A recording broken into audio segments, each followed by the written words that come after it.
لیکن آپ تو ہمیشہ ایک روٹھے ہوئے بندے کی طرح سے شروع سے ہی آپ اپنا پچھلے 25 سال سے آپ کا یہی رویہ ہے، میں یہ کر دوں گا، میں وہ کر دوں گا، میں تمہیں جیل میں ڈالوں گا، میں تمہیں نہیں چھوڑوں گا، میں السلام علیکم ناظرین، طویل خاموشی کے بعد بلاخر نواز شریف نے اپنی زبان کھولی ہے۔ عمران خان مجھے دھمکیاں دیتا ہے، عمران خان جتنے کرپٹ مافیا ہے سب کو دھمکیاں دیتا ہے، عمران خان جیسا ایماندار شخص اس سسٹم کے ساتھ نہیں چل سکتا، ہمیں اپنے بچوں کے مستقبل بچانا ہے۔ یاد رکھے گا یہ اپنے بچوں کی، یعنی جو آصف زرداری کے اپنے بچے ہیں اور جو علی شریف کے اپنے بچے ہیں ان کے بات کر رہے ہیں، نہ کہ پاکستانی قوم کے۔ یہ لوگ کبھی بھی ملک میں نہ جمہوریت لا سکتے ہیں، نہ انہوں نے کبھی ملک میں جمہوریت لانے کے لیے کوئی جدوجہد کی ہے، انہوں نے ہمیشہ صرف اپنے بچوں کے مستقبل کو ہی سنوارا ہے۔ تو آئیے یہ پوری ویڈیو دیکھتے ہیں۔ اگر آپ نے چینل کو سبسکرائب نہیں کیا تو چینل کو بھی جلدی سے سبسکرائب کر دیجئے، اور اس پر پھر بعد میں ہم اپنی کمنٹ کرتے ہیں۔ اس کے لے کے آؤں گا۔ یہ دھرنے میں کہا انہوں نے کہ ہم اپنے ایجنڈے کو، جو ایجنڈا ہم نے 1990 میں شروع کیا تھا، اس ایجنڈے پہ دوبارہ گامزن ہوں، اسی کو دوبارہ شروع کریں۔ میں مریم کو کہتا ہوں جی کہ پنجاب کے اندر جتنا بھی پیسہ ہے آپ کے پاس وہ غریبوں کی ویلفیئر پہ لگاؤ۔ جو غریب جو پیسہ سب سے پہلے اس کا حق ہے۔ میں شہباز شریف صاحب سے بھی یہ کہتا ہوں، اور میں یہی کہتا ہوں جی کہ ان لوگوں کا پہلا حق ہے۔ ایسا کوئی نظام لے کے آئیں، بیٹھیں، سستی بجلی لوگوں کو پرووائڈ کریں، سستی بجلی۔ اگر آٹا سستا ہوا ہے اللہ کا بڑا شکر ہے، گھی سستا ہوا ہے بہت اللہ کا شکر ہے، ڈیزل پٹرول سستا ہوا ہے اللہ کا بہت شکر ہے، سبزیاں سستی ہوئی ہیں اللہ کا بہت شکر ہے، اور کیا سستا ہوا ہے؟ چکن بہت سستا ہوا ہے۔ میں سمجھتا ہوں جی کہ ایسی پالیسی بننی چاہیے کہ ہمارا ملک کے اندر بجلی سستی آئے، گیس سستی آئے۔ ان دو چیزوں پہ فوکس ہونا چاہیے حکومت کا۔ اور آپ ماشاءاللہ سینٹ میں بیٹھے ہوئے ہیں، آپ بھی وہاں پر ان چیزوں کے لیے آواز اٹھائیں۔ اور آپ دیکھ لیں آج پاکستان کے ہر منصوبے پہ اگر کسی گورنمنٹ کا نام لکھا ہوا تو مسلم لیگ نون کا نام لکھا ہوا ہے۔ جو بڑا کام پاکستان کی تاریخ میں ہوا کبھی، اس کے پیچھے مسلم لیگ نون ہے۔ کوئی اور پارٹی بتا دے، کوئی اور پارٹی، کہ انہوں نے یہ منصوبہ پاکستان کے لیے بنایا جو قابل ذکر ہے، بتا دیں۔ وہ جو جنگلہ بس کہنے والے خود جنگلہ بس بنا کے تو اربوں روپے کھا کے تو غائب ہو گئے سین سے۔ تو وہ کہانیاں جو آپ پڑھتے تھے، اور میں بھی پڑھتا تھا، میں جیل میں بھی پڑھتا تھا، جلاوطنی میں بھی پڑھتا تھا، کہ جیسے وہ ہوا وہ پشاور میں میٹرو بس، وہ کس قدر اپنا اس پہ گھپلے، آج تک اس کی کوئی انکوائری کر کے تو اس کو کسی کورٹ میں بھی نہیں لایا گیا۔ تو میرا خیال ہے کہ اس کا موازنہ بڑا ضروری ہے کرنا، ہم سب کے لیے بھی، اپنی قوم کے لیے بھی۔ قوم کو بھی موازنہ کرنا چاہیے کہ جی کون کیا کر گیا اس ملک کے ساتھ، کس نے اس ملک کی خدمت کی ہے اور کس نے اس ملک کو اجاڑا ہے۔ یہ قوم کو سوچنا چاہیے۔ آج میں مشرف سے پوچھتا ہوں، پوچھنا تو حق ہے نا، دیکھیں باقی وہ اللہ تعالیٰ کے ہاں چلے گئے ہیں، اللہ تعالیٰ ان کے گناہ معاف فرمائے، اور کوئی مجھے ان کے خلاف کوئی اپنا نہیں ہے دل کے اندر کوئی شکایت یا شکوہ یا گلہ، دنیا سے بھی چلے گا تو کیا شکوہ ہوگا۔ لیکن صرف میں یہ پوچھتا ہوں کہ آج صرف یہ بتائیں وہ کہ کیا وجہ تھی کہ انہوں نے ایک اچھے بھلے وزیر اعظم کو، گورنمنٹ کو، ڈیموکریٹک گورنمنٹ کو اکھاڑ کے باہر پھینکا، اور اس کے بعد پھر اسمبلی بھی توڑ دی، سینٹ بھی توڑ دیا، عدلیہ نے ان کا ویلکم کیا، گلے میں ہار پہنایا، اور کہا جی کہ آپ کا انتظار تھا، آپ کہاں تھے، آپ کو تو پہلے آنا چاہیے تھا۔ اور اس وزیر اعظم کو گرفتار کر لیا جس نے ایٹمی بٹن پہ اپنا انگوٹھا رکھا تھا اور دبایا تھا، اور 6 ایٹمی دھماکے کیے تھے، یعنی یہ صلہ دیا اس وزیر اعظم کو۔ تو یہ سب کچھ ہم دیکھتے ہیں، لیکن میرا خیال ہے کہ آج تک نہ ہم نے کوئی خاطر خواہ احتجاج کیا ہے، تو نہ ہی ہماری قوم نے کبھی اس کا نوٹس لیا۔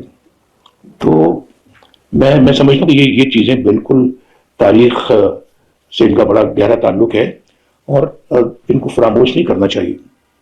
اس کے بعد پھر دیکھیں ہم ملک سے باہر رہے، قیدوں بند میں رہے، اس کے بعد کہاں کہاں نہیں گئے، اٹک فورٹ کے اندر بند کر دیا رات کو، وہاں پہ گیدڑوں کی اور وہ جو ہے وہ